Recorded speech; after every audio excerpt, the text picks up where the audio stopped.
morning, everybody. Welcome to the LLN training. Today we have Jetty to join us virtually due to the border restriction. And so for the training today, we have two focus. That one is reading and one is writing to support you to understand the early year learning framework and also to support you to write an observation for young children to assess children's learning. So I will present the presentation on the computer because Jetty is joining us virtually, but I also have sent out an electronic copy to you, Ting Ting, if you have, I believe. Yes, I do have all the documents, thank you. That's very organized. Thank you. So, and for Carissa and Jenny, I will have the two hard copies for you too. One is Understanding Early Year Learning Frameworks, which is focused on supporting your reading in early childhood setting, and also a writing the observation.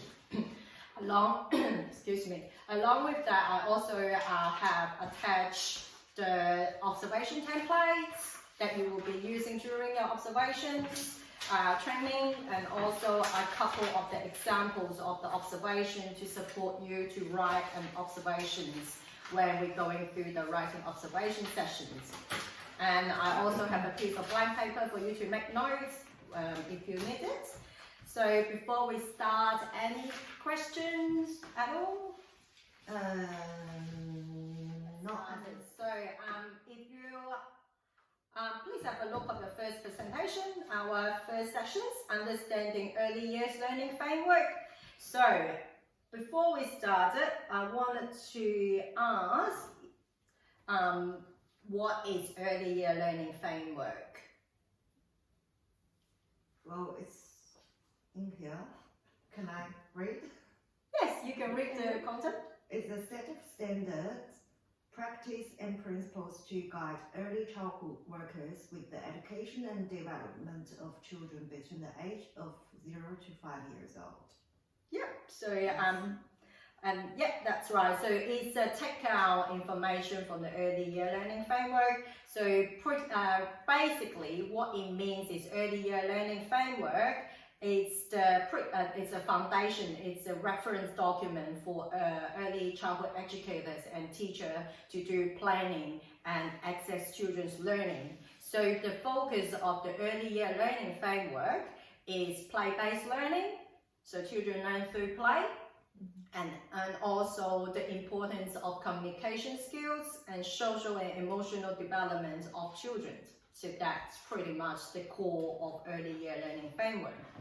So in early year learning framework, Ting Ting, do you know how many outcomes in the early year learning framework?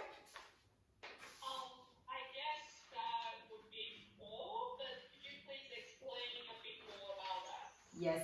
So the early year learning framework has 5 learning outcomes. So all the outcomes are focusing on children's, again, first is the identity for outcome 1, and outcome 2 is children's sense of community. Outcome 3 is children's social and emotional well-being. Outcome 4 is their learning skills. Outcome 5 is their communication skills. So let's go through it one by one. So you have unpacking your understanding of the early year learning framework.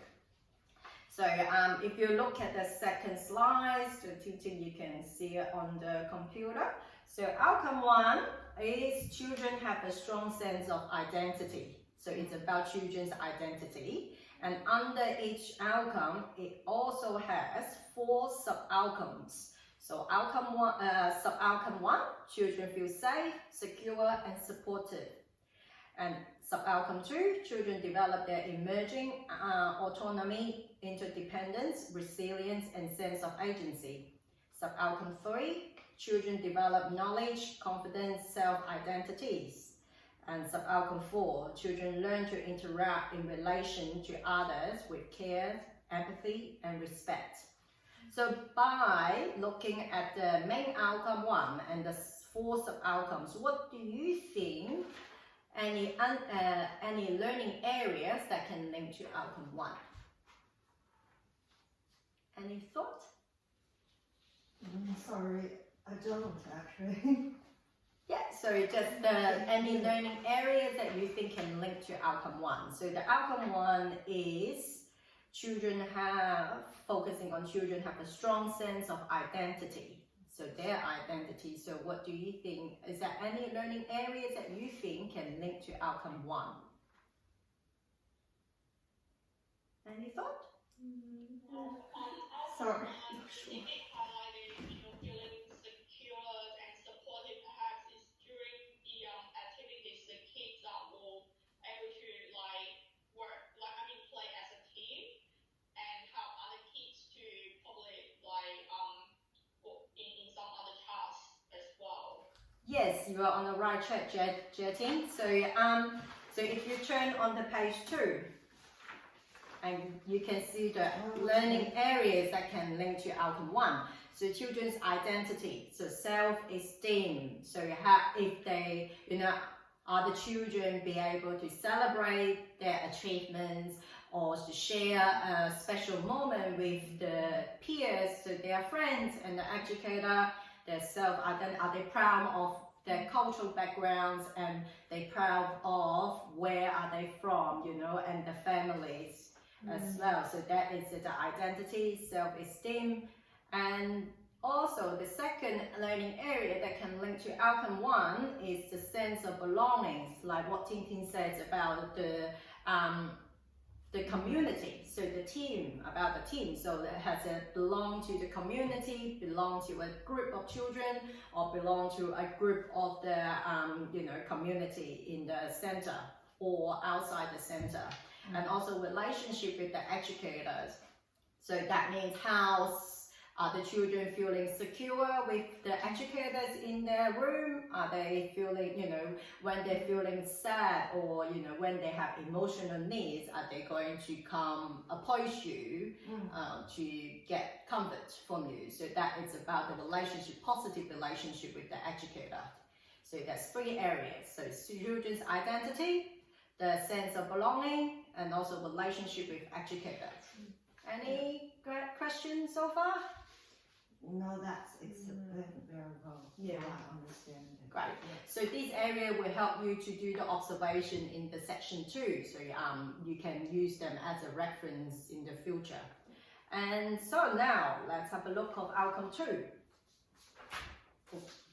Yeah. So outcome 2.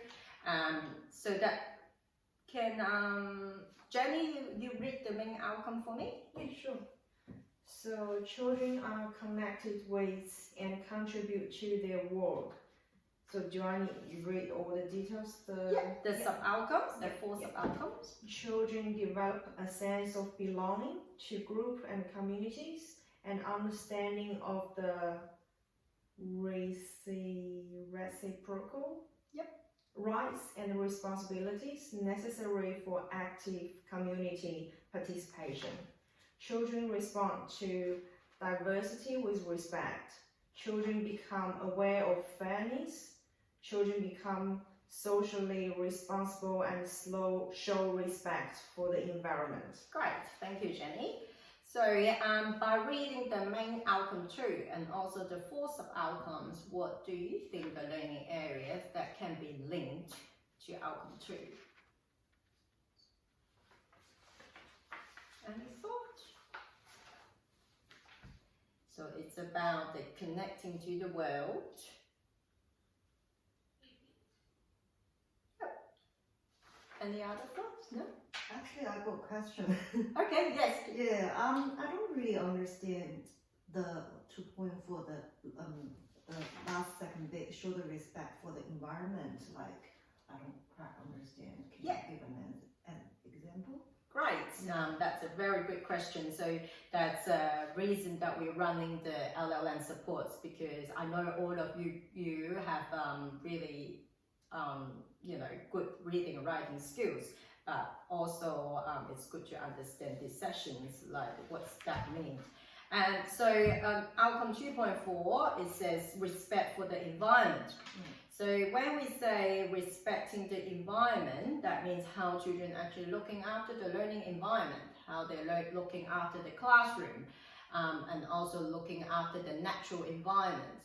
So we sometimes, as an educator, we do have expectation for the children. So the children in the room, will they look after each learning station?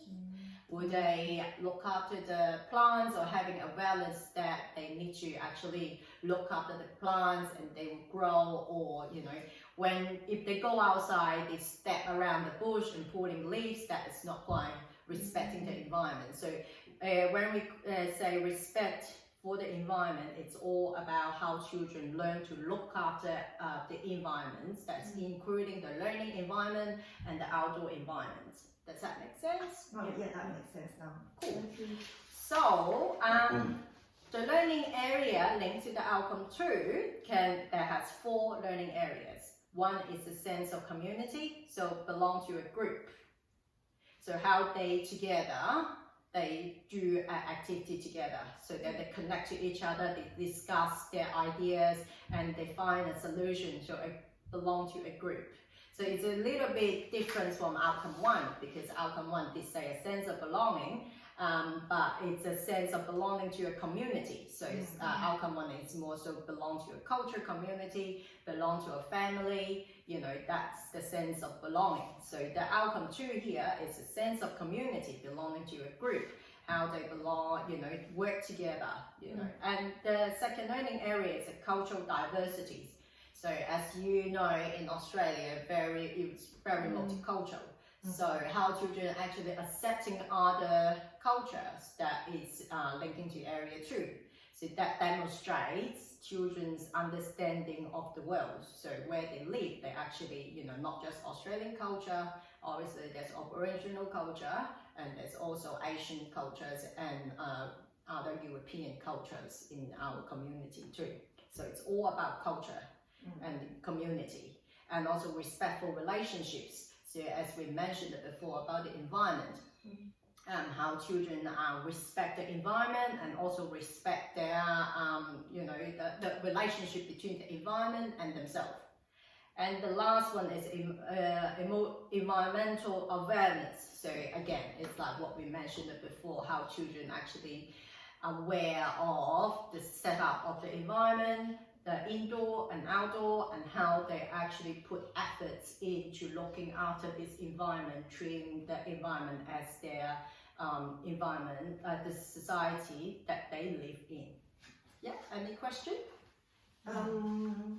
So 2.3 and 2.4 are pretty similar. Isn't it? But 2.3 and 2.4. And so 2.3 is children become aware of fairness. So we're talking about being fair. So for me, my understanding, they're pretty similar, but 2.4, which the respectful relationship is more towards people. Yeah. But the fourth one is more towards to the environment. Yeah, that's correct. Yeah. That's very good understanding and thinking, Carissa. Well done. So yeah, it's about respectful relationship, again, fairness. So how they treat children like their friend, fairly. How they how they're being fair during play. When children negotiating their roles, are they being fair? When they are playing with toys, are they sharing their resources, or they just, or the children are feeling difficult to sharing or, having a turn. So that's about a respectful relationship. Yeah. So let's have a look of outcome 3.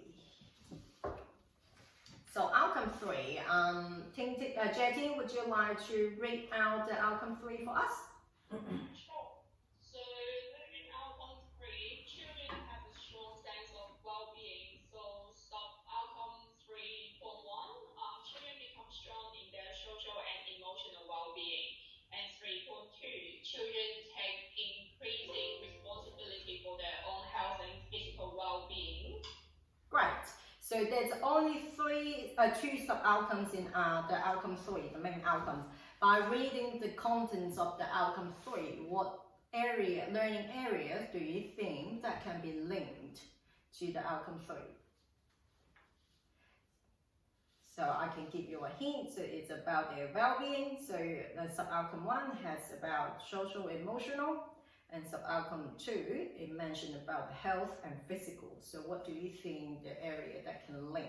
My understanding is I'm not quite sure it's correct. That's okay. You So, sure? That's why we have this session. children are being able to say, tell the educator, say, I'm not feeling well, or someone pushed me, for example, and Yeah. I feel hurt. Yeah. So they've been able to like tell Yeah. people to Yeah, so you're on the right track. Yeah, it's about they knowing their physical need, their physical feeling, their physical needs. Yeah, any other thought? I also feels like it's pretty correlated to like outcome 1 and 2 as well as what Teresa say, like the kids being able to express their feeling. Yeah. So I do have understanding of that's correlated to outcome 1 because the kids know who they are and being able to connect with the educator, they develop like a sense of security, and that's why they are able to like express their feeling. And that's my understanding. Yeah. So you make a really good point, Jetty. In the earlier learning frameworks, the reason that we call it a framework is not a curriculum is because lots of children's learning are interlocking. So there's some of the things display outcome 1, but also display outcome 3. And in May, one of the activities they do, it may actually display all the 5 outcomes. That's why we have all the sub-outcomes to support you to identify what is the children's learning about. And we don't call it framework because it's a guideline for you. It's not a curriculum, it's a framework to guide us to plan a program and assess children's learning based on what children do. So there will be similarity as we go through all the outcomes because they are pretty much interlocking, and sometimes we actually, like all educators in the industry, feel very difficult to just identify one single learning outcome for a child's observations or identify one learning outcome on the program because one activity may involve 2 or 3 of the learning outcomes. Does that make sense? Yeah. Yes. Cool. So by the outcome 3 learning areas that can link to is pretty much about their physical development. So their gross motor skills and their fine motor skills. So when you look at sub-outcome 1, children have a strong sense in the sub-outcome 2. Children take increasing responsibility for their own health and physical well-being. So the key words here is the health and the physical. So it's about children's physical skills, gross motor skills and fine motor skills. So gross motor, we refer to the big movements. Can children walk, run, jump, balance on their age stage? It's a different level. Can children, fine motor, that refer to the very fine muscles, so how children manipulate a pair of scissors, scissor skills, how they manipulate a pen, so how they hold a pencil, the pencil grip skills, hold the pencil to draw or write, and how to manipulate some of the art tools such as paintbrushes and sponges, so that involve their fine motor skills. So Tintin, you were previously from a health industry, so you will know about all these, fine motor and gross motor. You probably have a better understanding. So it's all about the fine muscles. That is called a fine motor. So how they actually handle some small tools, or even gluing and sticking, how they manipulate, holding, controlling the glue stick, and do the sticking with the little fingertips. So that's all the fine motor skills. So that's children's physical development. Then when we go back to outcome 1, it's about the keywords you can see is social and emotional. So it's children's emotional skills and social skills. So by saying emotional skills and social skills, do you have any idea about what is emotional skills? I'm not quite sure. Emotional skills, like if that means the children I don't know, maybe they should control their emotional or how to express their emotions? Yes, that is one area. Well done, Jenny.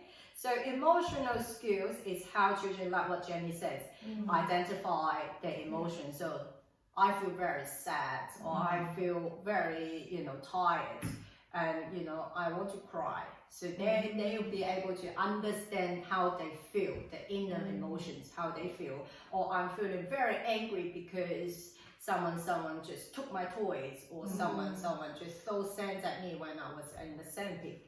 So that's emotional skill, how to understand the emotion. And the other thing about emotional skill is how children regulate their emotions.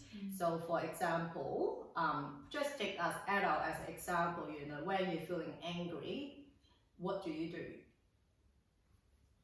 Well, when I feel angry, I will give myself 5 seconds time. I just calm down. Just don't say anything. Don't do anything. Just think. Yeah. Maybe after 5 seconds, I will be fine. I won't say something hurt people. That's really good. That's really good. And anyone want to share their, what they do? What would they do usually when they're feeling angry?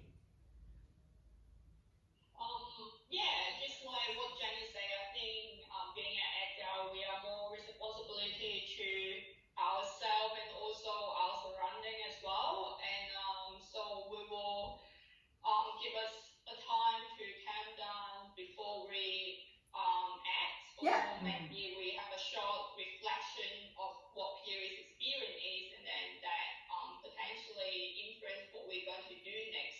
Yeah. So as an adult, we need some time to think and just before we act. Yeah, right. And Carissa, would you like to share? Well, I would say yes, I agree with Jenny and Tintin. Yeah. Yeah, of course, as an adult, we need to calm down before we say anything or do anything to hurt the people around us. Yeah. But when I when I was maybe younger, when I'm angry or just say anything, do anything, probably would hurt people. Yeah. And I believe that's probably as a young learners, like 0 to 5 years old, they wouldn't know how to control their emotions. So what you share, all of you share, that is right. So about emotional skills. So the reason I asked you what do you usually do when you're angry is what you do when you're feeling angry is how it's actually a strategy that you regulate your anger, so that it doesn't go go any further, your anger, like when you say you're going to hurt someone or, it's things like that. So you are actually applying your own personal emotional regulation skills to regulate your anger, to help you to calm down, to make you being, sensible. So that is the emotional regulation skills. So young children, yes, it's like what Carissa mentioned, it's very challenging for young children to learn to regulate their emotion because they are only young.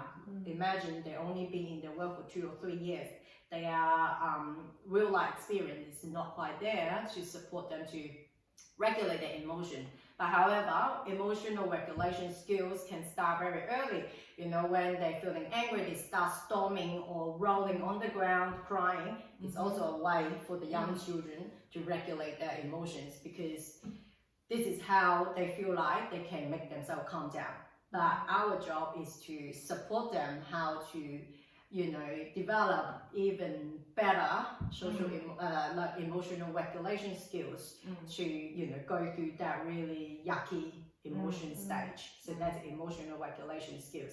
So anything that you apply, any strategies, anything you do that apply to impulse your emotions, to regulate your emotion, that is emotional regulation, right? So even though we're adults, some people just feel comfort food is a way to regulate their stress. So there's even food is their emotional regulation strategies, or drinking, that is emotional regulation strategies. But whether or not, it's effective or not, that is another perspective. But that's called the emotional regulations.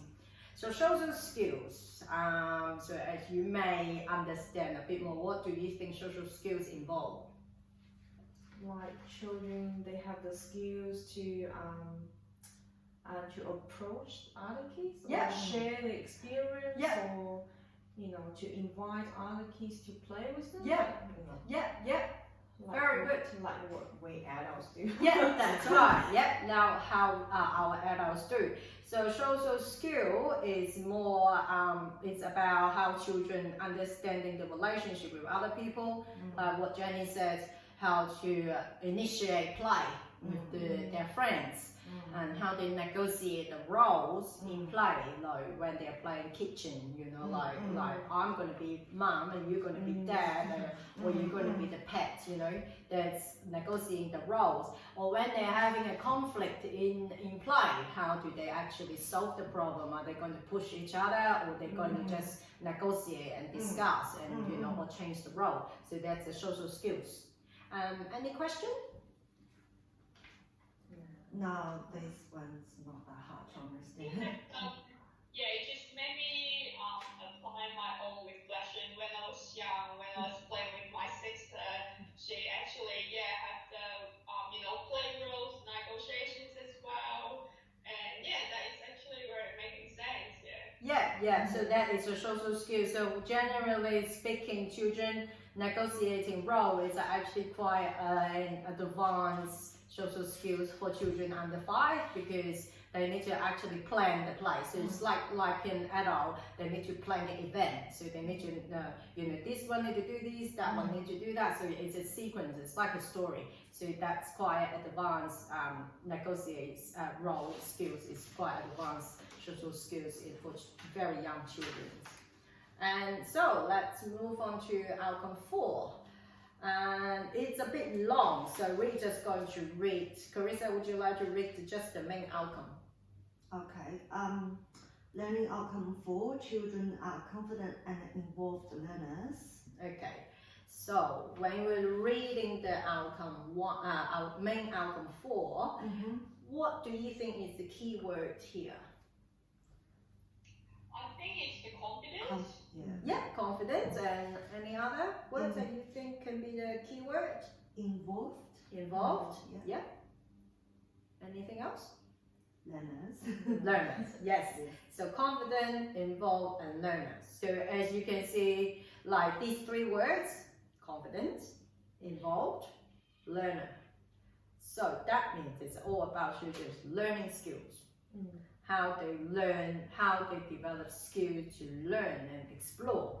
So that you see on sub-outcome 1, so they develop disposition for learning. So again, it's learning skills, they're dispositions for learning, such as curiosity, cooperation, confidence, creativity, commitment, enthusiastic, persistence, imagination, and reflexivity.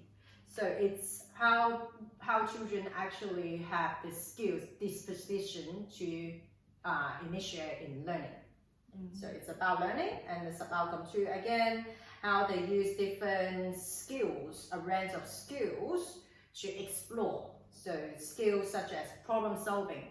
So for example, when they're playing with a set of puzzles, the skills that apply will be problem solving, because they need to just work out which puzzles pieces goes with the other one, so they can put back together as a picture. So the problem solving skills.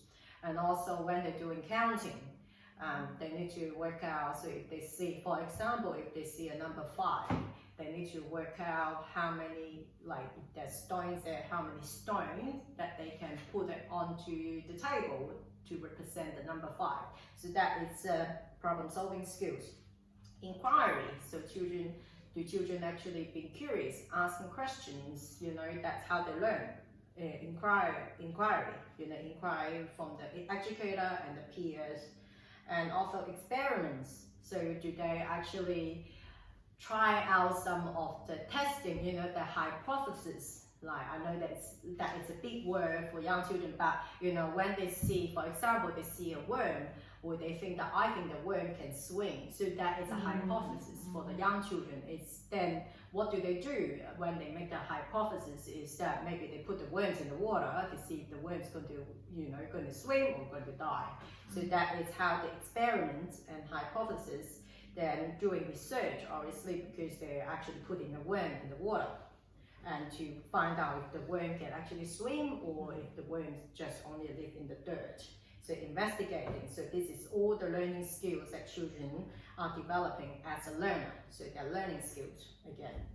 So again, like from sub-outcome 2, like learning from one context to another, how they say, for example, they learn something about 5, the number 5. So there's 5 of the stones on the table. They said this is number 5.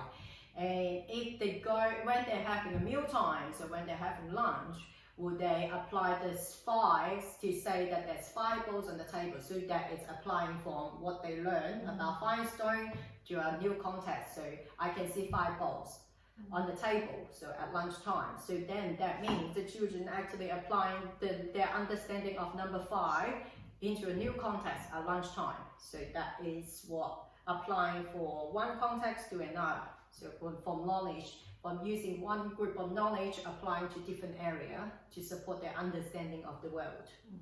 So sub-outcome 4 is children use different resources to support their learning. So their learning skills, how they actually connect to people. You know, sometimes a child comes to you, hey Jenny, can you tell me how many rock is 6? So that, again, that is they're actually trying to connect with educator, connecting with people to find out the answers. So they know, you know, they develop their skills, enrich their cognitive development.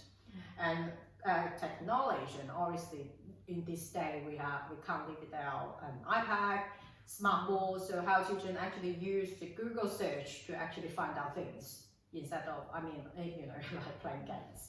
So how they're doing using technology, or how they actually use a camera to capture a moment for their learning. So that is technology, you know, and materials like rocks and all the learning resources are material to support their learning.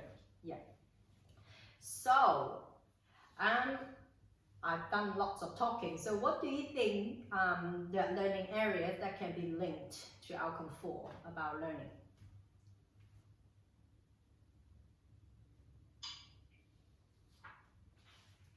So quiet. Learning areas. So it's about learning. Learning skills. Yep, learning skills. And Very how good. to like to build a relationship with the educators. Yeah, the relationship, learning skills, and learning relationship with peers and educators. So how they actually connect with the educators and peers with their friends to actually learn and to enrich their learning. So their learning relationship with others and their learning skills, how they apply problem-solving skills, like I mentioned it before, experiment or hypothesis and imaginations. All these are learning skills, and how children learn, like their process, the whole process they learn through, they just go and digging, you know, the learning process. So all about children's curious about the learning environment and finding out the answer. That is outcome 4. That's a learning area, all about learning. So when you're doing observation, when children actually initiate in learning, that is always linked to outcome 4. Yeah. I've actually got a question. Yes. Does that include the children have the ability to cooperate with the other people? Yes. So then it does link it to there, because when you cooperate with other people, that's about the learning relationships. So connecting with the educators and peers, and they need to work together and, you know, to find out the answer. So that's a learning relationships. And you probably think that, I feel like that is linking to outcome 3. That is about the social skills. Yes, that's completely correct and completely fine. As I mentioned it before, all the 5 outcomes are interlocking, and they hardly can actually go very individual outcomes when we're doing observation and planning. Yeah. Any other questions? No, Jetty, you all good? No, and so I think outcome 4 is more like focusing on like kids being able to ask questions and how to reflect on the questions and learning from the process. Is that right? Yes, that's right. So when we're talking about all the learning, it's always linking to outcome 4. So when children learning number 5, so that is their learning. So they're trying to work out how many rocks. Yes. So they're asking questions. That is they're using their learning skills to actually gain the understanding. Or they actually say, Jackie, can you actually show me what is number 5? So they are asking you a question. They want to connect it with you. That's scaffolding. That happens in the adult scaffolding. So then you will support them to go up to the next level. So filling in the gap. So that is a learning. So it's scaffolding. So that's a learning relationship. So everything that you think involves about children's learning, it's always number 4, the outcome 4. And of course, when they connect it with adult, you can say that, oh, you know what, I think there's also developing social skill, which is in outcome 3, and that's also fine. Yeah. Anything else? Cool. Very clear. Thank you. Welcome. Thank you. So let's go through the last outcomes, the outcome 5. So outcome 5 also have 5 sub-outcomes. So what Jetty, would you like to read out just the main outcome and pick out the keywords? Learning outcome 5, children are effective communicators. So I think the keywords here is like effective and communicator. It seems like it's focusing on interaction and communications. That's correct. Very well done, Jetty. That was really good answer. So the keyword is pretty much is the communicators. So communication about interactions. So when you look at sub-outcome 1, so how they actually interact verbally and non-verbally. So they use body language when they haven't developed that, that vocabulary. So they're pointing, they're pointing to an apple. So they might be meaning, I want an apple. So that is a way to communicate to. For the very young children, like when they are under 1 year old, they're usually just pointing. So that is a way to communicate. They're pointing things to you to tell you, look, I'm talking about that. So that's how they interact with the very young children, the babies. So obviously, as they get older, their language skills are a lot better. So then they can start using their verbal communication with you and say, hey, Carissa, I want a glass of water. So that is how they communicate, verbal and non-verbal. And also how they engage with a range of texts and gaining meaning. So when you're reading our story, you're pointing to the storyline, the storyline. So that is a way they started to understand, oh, okay, text is a way to communicate. So they understand the text has meaning. And also expressing idea using a range of media. When we're talking about a range of media, not just the iPhone or iPad. So we're talking about they're using actually crayons, different things, or pencils, texture. They actually draw on, they even use their finger to draw on the sandpit. That's different media. So they use different things to actually to communicate some idea or some thought, or sometimes even an event. So also symbols and patterns. So sometimes when you're clapping and they clap the same. So that is their understanding about the patterns, about sounds pattern. So it's also a way to communicate. So when a teacher or an educator, they try to get children's attention, they usually clap the patterns. Then the children will understand, oh, okay, that pattern means we need to stop doing what we are doing, we need to listen. So they are making sense of the pattern and some symbol, or if you make a red dot and say the red dot means you can't go. So that is the children understanding the symbol means we can't go. So that's how they how to about the world, how you interact with the world, how to interact with the peers and educators. And also communicate, so representing their idea, so how they use information. So sometimes they draw a picture, maybe it just is scribble, just lots of scribble line, and they just started to tell him, I went to the beach, blah, blah, blah, blah. I have an ice cream, the ice cream is pink, so that's why she used pink crayon to do a drawing. It's just scribble, but then the scribble is just because it's only demonstrate their developmental stage, that they haven't yet been able to draw a picture of the beach, but the paint is a representation of their thinking about the information that they want to give it to you. So they're actually describing an event by using the paint crayons, because that's the only thing he can, or she can, use to demonstrate So in conclusion, the outcome 5 is always about interaction, like what Jetty mentioned, and communication. So any method children use to communicate is communication skills outcome 5.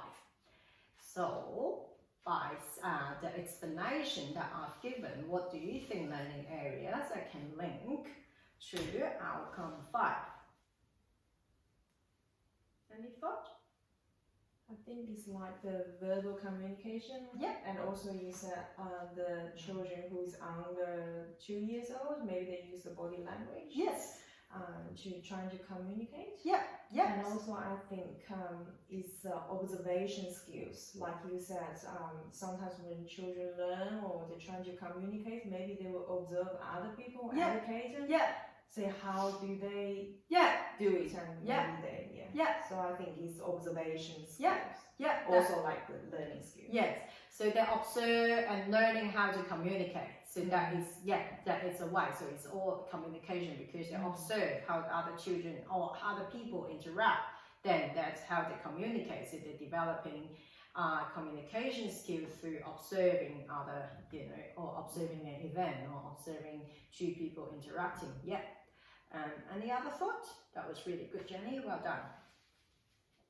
I think it's connected to learning skill of verbal and non-verbal communication skills. So, for example, like how children express themselves by body language. Yeah. And also how the way seeking for help or asking questions, and in terms of non-verbal, they probably how the way they draw, and probably some simple writing if they develop to that stage. Yeah, that's right. So it's all writing skills. That's what Jetty mentioned. So children's early writing skill, like as I mentioned it before, scribble. It might be a drawing. It might be a writing. It might be the child just pretending this is what I think writing is. So children's early writing skills.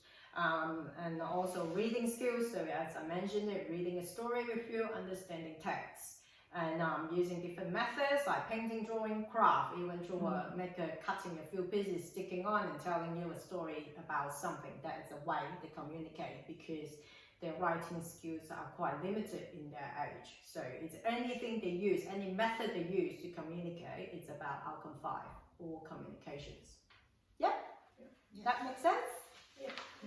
Before we move on to the second session, is there any question about the 5 outcomes? No, I think it's very clear for me. Right. And Jetty, you're good?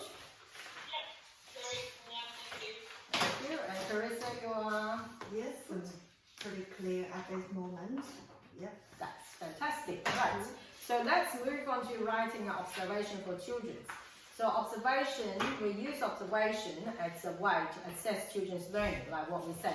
And that's the reason I mentioned it in the session 1, the topic 1, so session 1. What learning areas link to each outcome, because when you're doing your observations, you actually observe what the child is doing, and then you need to interpret, so analyze that observation, what learning area actually link it to, what outcomes, the early year learning framework. So the early year learning framework, again, is our foundation. It's pretty much the most important documentations in early childhood education setting. And so what is the child observations? So child observation pretty much is you go and watch a child and you listen to what they say, exactly what they say, and you document exactly what you see and what you hear. Nothing fancy, nothing dramatic, exactly what you see and exactly what they say. So they say, for example, you saw a child playing in the sandpit and drawing circles in the sandpit. That's what you see, and that's what you say. No any additional fancy words like he's drawing, he's drawing a ball. That is your interpretation, not the child. The child might be a circle, that might be a cake. So it's write exactly what you see, what you hear. So that's a child observation. So based on what you write and what you see, you then analyze what do you think this piece of information, like this observation telling you the child's development. Is that the child actually trying to be like the outcome 5 communication, like he's trying to communicate something with you by drawing circles in the sandpit, or was that he's trying to get someone else's attention, so that's the social skills, that's strategies that they want to do. So it's all about interpretation. When you analyze it, then you have a follow-up activity with the children. So I would like you to have a look at the template that I've given you. That is an observation template, it's an empty one. So I will open it for you. Jetting, would you, let me show it, I don't think you can. Let me see if I can show you. So, you have the observation format here, you did send it to me, thank you. Yep, so I have the format. So when you look at the observation format, you will see, I think maybe I've run out one. There's one, there will be 5 sections. So you look at it, the section 1, so that empty one, that's the template. So Carissa, you're right, that is the template. So section 1, I'll just use the example for now. So section 1 is, you can see about the, just use the template, the observations, template. I think I just, here we go, I got that. So this is the observation template, it's empty, it's literally just a template to help you to fill in the sessions. So that helps you to understand what to do in the observation. So the first session is pretty much the information of the child. Day of the observation, so what day did you observe? Because children's learning always different.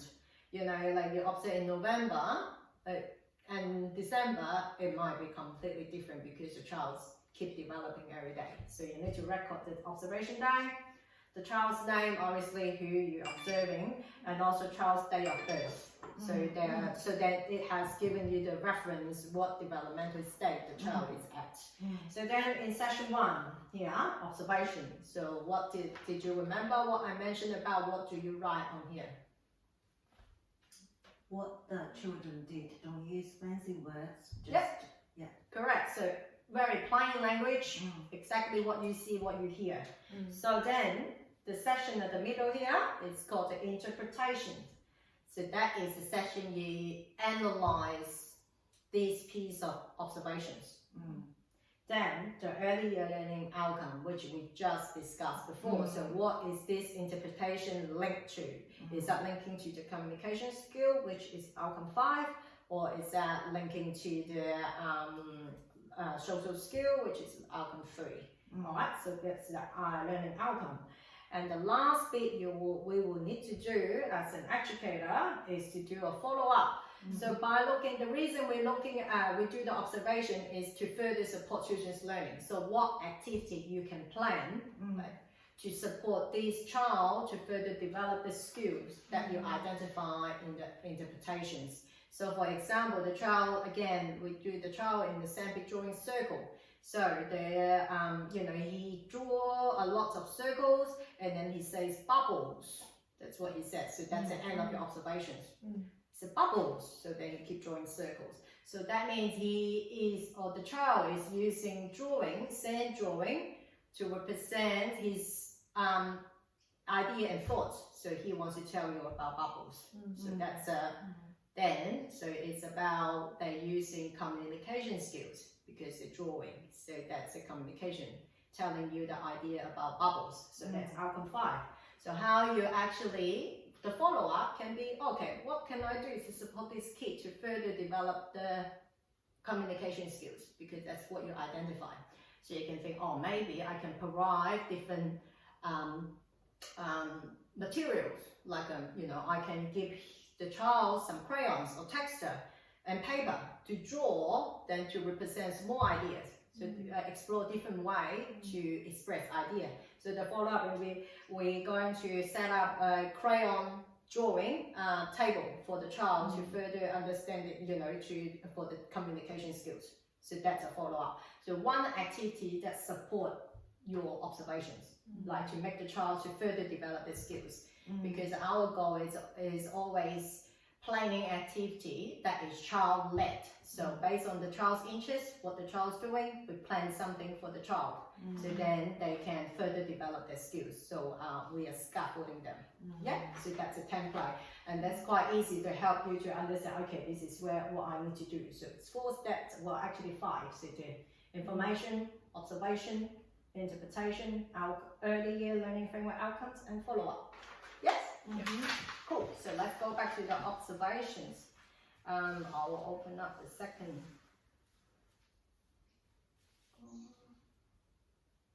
Let me see if I can stop the presentation, Jetin, and then I will share another presentation with you. Yeah. So what I'm going to share is writing an observation. So writing an observation, I have pretty much explained it. The purpose of the observation is to support their learning, and also what do we do during the observation. So that would be on during the observations. So we have done it during the observation. We just watch what the child's doing. Yes, it's very simple, very plain language, no fancy words. Describe what the child actually say and do, even though they say, Caesar, but the child says Z. So that is, you just need to write down C, not Caesar, because that's what the child say, and that's to demonstrate the understanding. So here, so let's go through the analyze the learning. So yeah, so I think I also mentioned about be mindful during observation, use a positive language and be factual. So write what you see and be relevant. So including detail and direct pros, information, context of the observation. So pro, what the children say, exactly what they say, and be objective. So know your personal interpretations. So then it's very factual, it's a fact. So then when we go through the analysis of the learning, which is the interpretations. So here in the presentation, I've given you some hints for you to do the writing. So that is the format usually is you use, the sentences you use is, it is evident that the child used send drawing to represent idea, its communication skills. So it helps you, this is the little sentence structure to help you to write your interpretation. And through the observation, blah, blah, blah, blah, blah, this child, use drawing, send drawing to represent idea. And during the process of observation, the child is learning to draw circles, something like that. So drags, that is the child's name, has shown, blah, blah, blah, blah, is exploring the early writing skills to demonstrate bubbles. So that is the sentence that can support you to write the interpretation. So then okay, so it's pretty much you don't need to write an essay for the interpretation, generally around 4 sentences. Then, the sentence can start with, it is evident, which is shown in the presentation, through the observation, during the process of observation, and the child's name has shown, blah, blah, blah, blah. That helps you to start to interpret. So here is an example in the presentation of giving you how to analyze, interpret.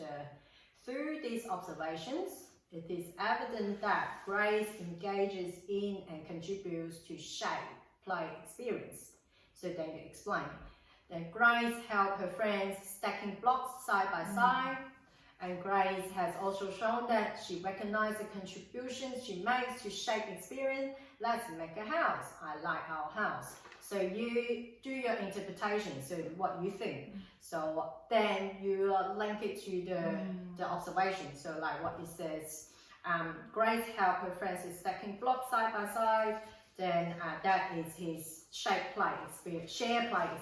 Sorry, the share play. So he's playing with friends. That's a share play experience. That is your interpretation, but then you put it the why. Why do you think that share play experience? Because she helped her friends stacking the blocks side by side. Yeah. So the interpretation linked to the fact from your observation, then that's an interpretation. Yeah. Any question?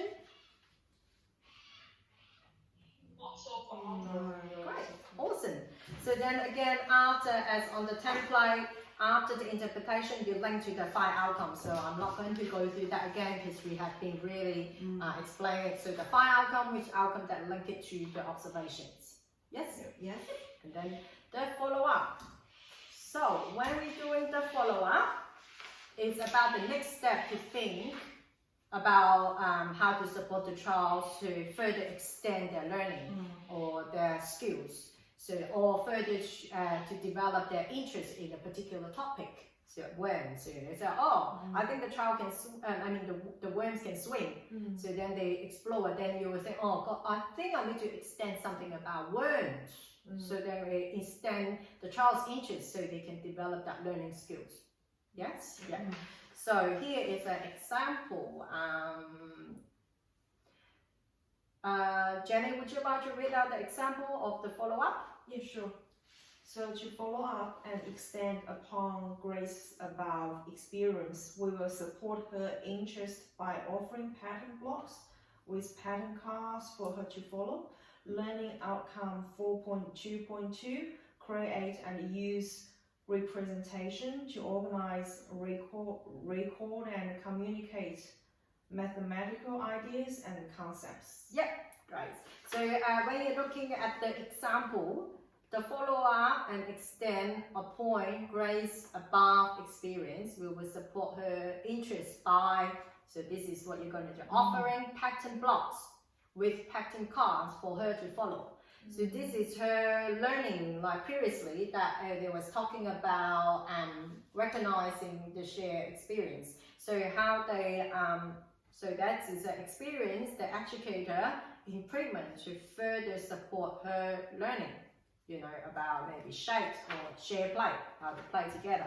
Then you also will link into the outcome, but this outcome generally will be the same outcome that you identify in your template. So this session, the early year learning framework outcome. So Tintin, if you can see the outcome, that's about the extension, the follow-up is also linking to the outcome you identify, because it has to be the same, because that's a follow-up from the observations. Yes?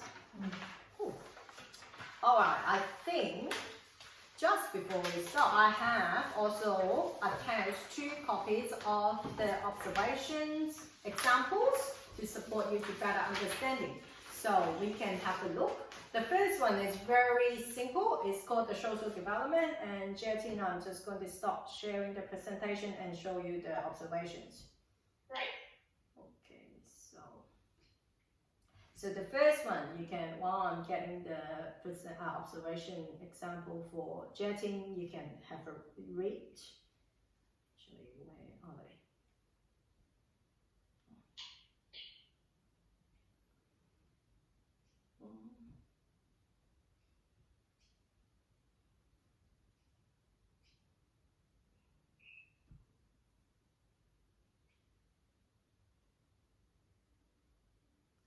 Just taking some time to show. No. Yep. Oh, don't know why it doesn't show. Do you have your electronic copy with you, Jetty? Yes, I do. Yeah.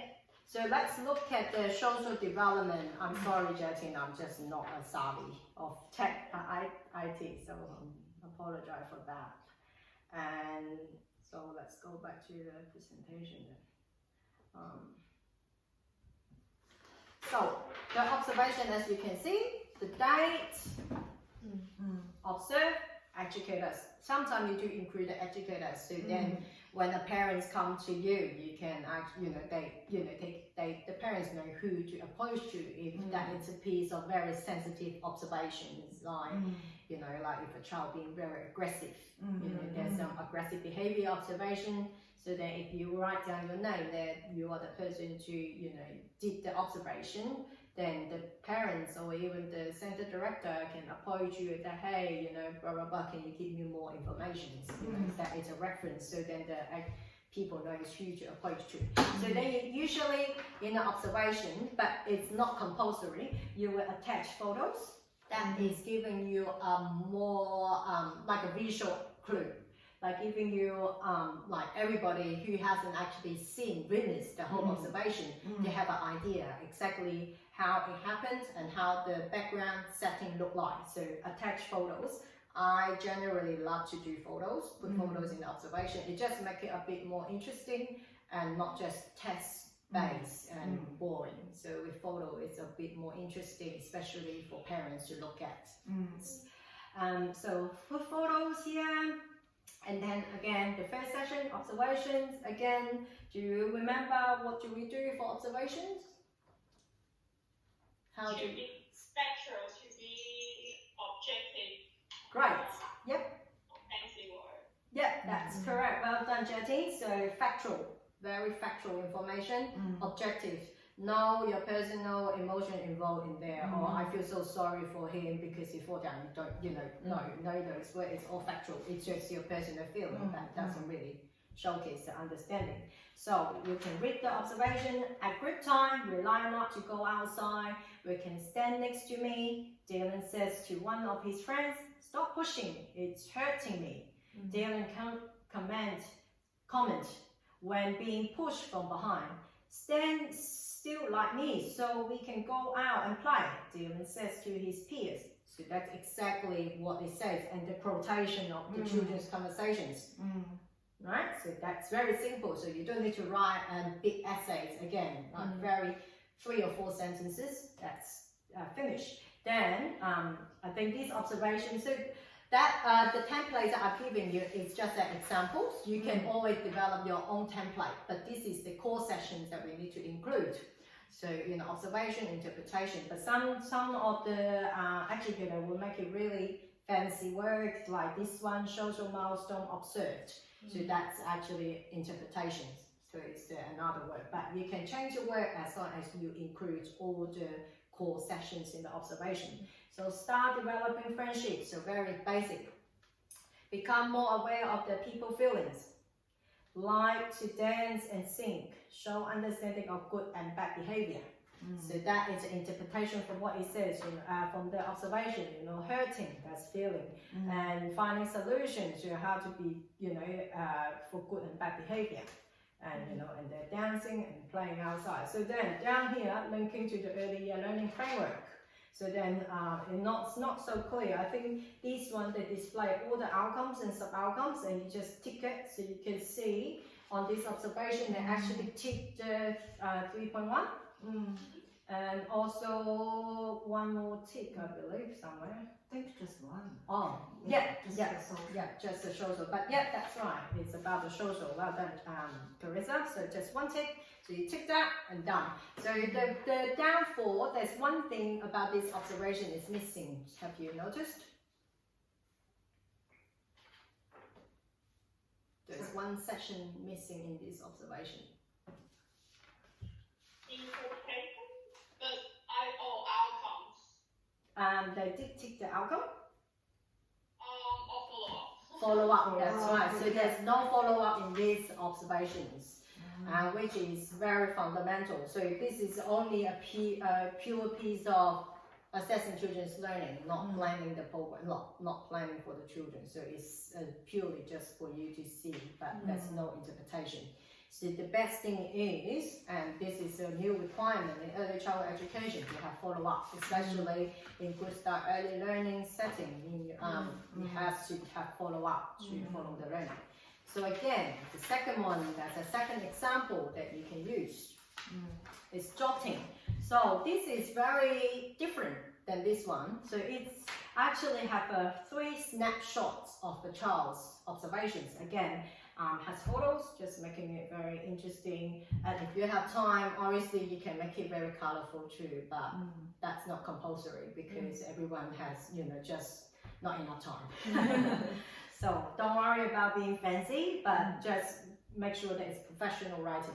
So again, the information of the child, then photos. So that what happened here is actually in 3 different times of the child. So one time is she picked up an animal, Matilda picked up the animal from the basket and lines them up on the table. 1, 2, 3, 4, 5, 6. So he's got the bucket, so that's a quotation of the child, what the child says. And Matilda says, and she points and counts them one by one, and Julia walks over, can I play? She asks, no, I'm doing it, Matilda replies, and Julia walks off. So that's one scenario.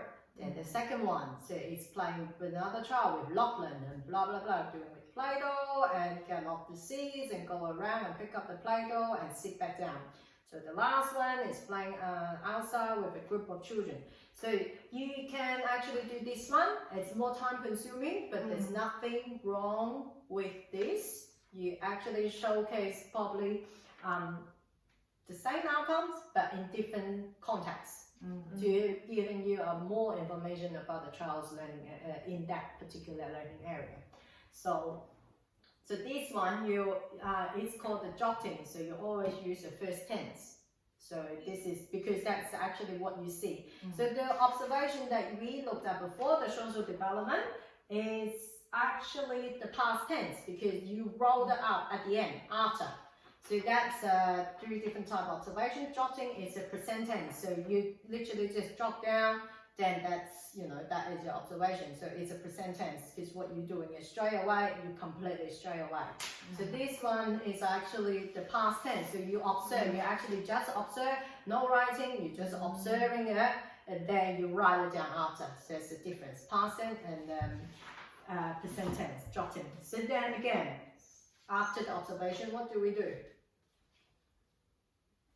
Analyze. Interpretation, analyzing the learning. So then they have to analyze. It's evident that Matilda enjoys moments of solitude during her play and works well within a team and cooperatively with others, with her chosen peers.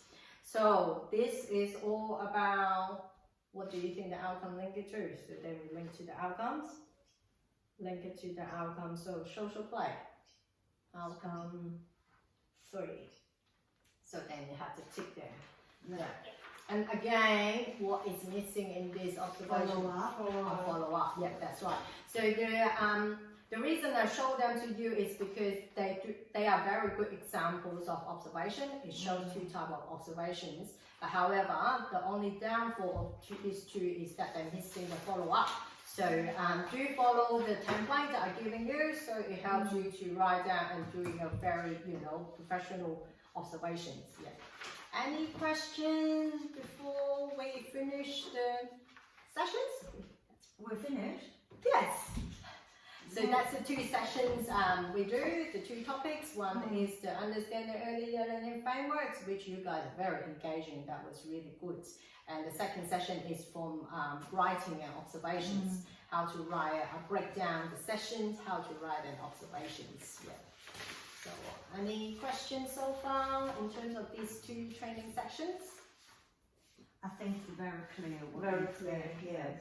Thank you. Plus, the example shows everything. I think that was really well done. Great, thank you. Any question on your side, Jetting? No, that was great. Thank you, Shan. That's very clear, very professional. Explain how we observe and how we interpret correctly, with the outcomes and how we follow up. Yeah, everything's great. Thank you. Yeah. Okay. Thank you. All right. So, and then we do the conclusion. All right. Now, just before we finish our training sessions, you all 3 of you do have to complete an assessment for this training. So you will have 2 weeks to complete and submit your assessments, So which will be on the 14th of December, that's your due date. And in this, I just want to spend some time to explain the assessment and also giving you some guideline how to complete the assessment. So for the assessment task, if you look at the booklet that I provided to you, and Jetting, that should be in your attachment too. Yeah. So in these sessions, you will have session 1, that is understanding of the 5 learning outcomes, early year learning framework in the program. So what that expectation for this task is for you to identify all the sub-outcomes of each main outcomes. So you just need to write down all the sub-outcomes for each main outcome here. And it's an open book, so which means you can actually refer to or open up your learning framework. However, it's an individual task. So try to complete on your own and not to discuss too much, unless you have really question. You can you're more than welcome to email me to ask me. So after you identify the learning outcome, we do have a program for you to identify each of the theme topics. So on the page 1, 2, 3, and page 3, you will have the kindergarten 4 to 5 years program. So on the program, I have has blocked out all the learning outcomes. So all the square is a block. Block out the learning outcomes. So what I want you to do is look at the program. The expectation for the assessment is you look at the program. So this is the activity, the themes, and the topics. Looking at the theme and the topic and how they set up and how they implement it, and then you trying to think what learning outcome is that. So that would be 5 square for you to fill in, but you do need to look at carefully to analyze what is this learning related to, the learning areas and related to which outcomes. Okay. So they test your understanding of the early years learning framework. And then we do have the second task is about writing observations. So how you write the, so all the tasks actually has provided you with the facts. Yeah. So the observations, what you need to do is to interpret the observation, write your interpretations, and a follow-up, and also learning outcomes. So that will have 3, or actually, 2 observations.